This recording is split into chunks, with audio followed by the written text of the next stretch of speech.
அவரே மைக்ல சொல்றாரு, முறைச்சு பார்த்தா 2 தட்டு தட்டினேன். அதான் சொன்ன பாகிஸ்தான் பார்டருக்கு அனுப்புவோம். அங்க பாகிஸ்தான்கார முறைச்சிட்டு இருக்கா 2 தட்டு தட்டு. அங்க தட்ட மாட்டாரு, ஏன்னா அவங்க கையில் ஆயுதம் இருக்கு.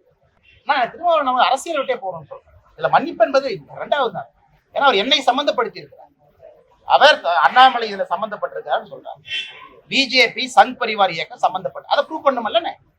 சும்மா பத்திரிகையாளரை பார்த்து விட்டு மைக்குங்கிறதா வாய்க்கு வந்தெல்லாம் பேச முடியுமானே? அடிச்சிருக்கிறாரு, அடிச்ச பிறகு மருத்துவமனையில் இருக்கிறவங்க கீழ்த்தரமா பேசுறாரு. சும்மா ஹார்ட் அட்டாக் வந்த மாதிரி நடிக்கிறார். அது இவர் வேலையா? டாக்டர் சொல்லணுமா, அண்ணன் திருமாவளவன் சொல்லணுமா? அவரே மைக்ல சொல்றாரு, முறைச்சு பார்த்தா 2 தட்டு தட்டினேன். அதான் சொன்ன பாகிஸ்தான் பார்டருக்கு அனுப்புவோம்.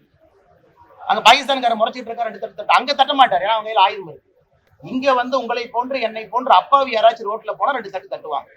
ஆனால் திருமாவளவன் அவர்களுடைய அரசியல், குறிப்பாக விஜய் அவர்கள் அரசியல் களத்திற்கு வந்த பிறகு திருமாவளவன் அண்ணனுடைய எண்ண ஓட்டத்துல ஏதோ பெரிய பிரச்சனை, ரொம்ப குழம்பி போய் கிடக்கிறார். மனசு ஏதோ நினைக்குது, வாய் ஏதோ பேசுது, உடம்பு ஏதோ நினைக்குது, கை ஏதோ நடிக்குது. அதனால அண்ணன் திருமாவளவன் அவர்கள் உட்கார்ந்து நல்ல ஒரு மெடிடேஷன் பண்ணிட்டு அவர் அரசியல் பாதையை மறுபடியும் தேர்ந்தெடுத்து திரும்ப வந்து அரசியல் செய்யணும். ஏன்னா நான் ஏன் கடுமையா சொல்றேன்னா, தேவையில்லாம வம்புக்கு என்ன இழுத்திருக்கிறார்.